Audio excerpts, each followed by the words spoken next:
વિસ્તારમાં દબાણના પ્રશ્ને કોંગ્રેસના વિશાળ રેલી નીકળી હતી। ગાંધીધામ નગરપાલિકાના વિપક્ષી નેતા સંજય ગાંધી, ચેતન જોશી સહિતના આગેવાનોએ વહીવટી તંત્રની આકરી આલોચના કરી કામગીરીમાં ભેદભાવ રાખવાના હોવાનો આક્ષેપ કરવામાં આવ્યો છે। ગાંધીધામ કોંગ્રેસ પ્રેરિત રેલી શહેરના રાજમાર્ગો ફરી હતી। ગાંધીધામ નગરપાલિકા દ્વારા શહેરમાં દબાણ હટાવવાના પ્રશ્ને ભેદભાવભરી નીતિનો ભારે પડઘો પડ્યો છે। ગાંધીધામ નગરપાલિકા દ્વારા દબાણ હટાવવાના પ્રશ્ને વાલા દવલાની નીતિ અપનાવવામાં આવી રહી છે। ગઈકાલે ગાંધીધામ શહેર કોંગ્રેસ સમિતિ દ્વારા એક વિશાળ રેલીનું આયોજન કરવામાં આવ્યું હતું। રેલીની સાથોસાથ ગાંધીધામ મામલતદાર કચેરીએ પહોંચીને એક આવેદનપત્ર પાઠવવાનો પણ કાર્યક્રમ યોજવામાં આવ્યો હતો। છેલ્લા કેટલાક સમયથી ગાંધીધામ નગરપાલિકા દ્વારા દબાણોને હટાવવા માટે ભારે વાલા દવલાની નીતિ અપનાવવામાં આવી હોવાનો ખુલ્લેઆમ આક્ષેપ કરવામાં આવ્યો છે। ખાસ કરીને ગરીબ વેપારીનો દબાણ હટાવવામાં આવે છે અને મસ્ત મોટા દબાણ પ્રત્યે ગાંધીધામ નગરપાલિકા આંખ મીચામણા કરી રહી છે તેવો પણ આક્ષેપ કરવામાં આવ્યો હતો।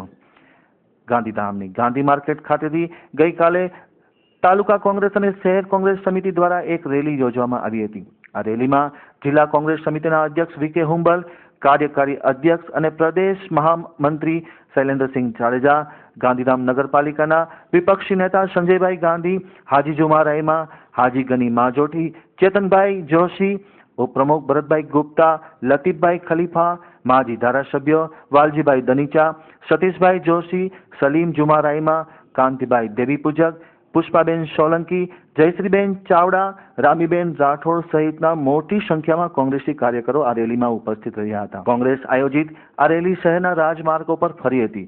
ત્યારબાદ આ રેલી ગાંધીધામ મામલતદાર કચેરીએ પહોંચી ત્યારે મામલતદારને એક આવેદનપત્ર પાઠવવામાં આવ્યું હતું। પાઠવવામાં આવેલ આવેદનપત્રમાં વી.કે. હુંબલ, શૈલેન્દ્રસિંહ જાડેજા, સંજયભાઈ ગાંધી અને હાજી જુમા રાયમા વગેરે એવો આક્ષેપ કર્યો હતો કે ગાંધીધામ નગરપાલિકા દ્વારા હાલ જે દબાણ હટાવવાની કામગીરી કરી છે તે ખૂબ સારી વાત છે, પરંતુ નગરપાલિકાના સત્તાવાળાઓ દ્વારા વહાલા દવલાની નીતિ અપનાવવામાં આવી રહી છે। આ નીતિ વ્યાજબી નથી।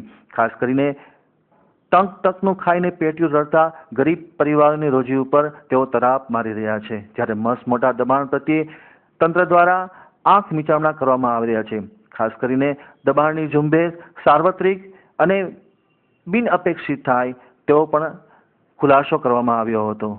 શહેરમાં ફરેલી રેલીએ ભારે આકર્ષણ ઊભું કર્યું હતું અને કોંગ્રેસે પોતાનો વિરોધ મક્કમ અને બુલંદ અવાજમાં પ્રદર્શિત કર્યો હતો। ગરીબોને હટાવવા માટેની જે નોટિસો આપેલી છે, ગરીબોની વેદના છે, ગરીબોની પીડા છે, એમની સાથે રહી અને અમે આજે વહીવટી તંત્રને જગાડવા માટે જઈ રહ્યા છીએ કે ગરીબોને હટાવવાનું કામ ન કરો। ગરીબો હટશે તો તમે પણ હટી જવાના છો। મારે એટલું જ કહેવાનું છે આ ભાજપના નેતાઓને કે તમે પહેલા તમારા ધારાસભ્યોના દબાણો છે એ બધા દૂર કરો।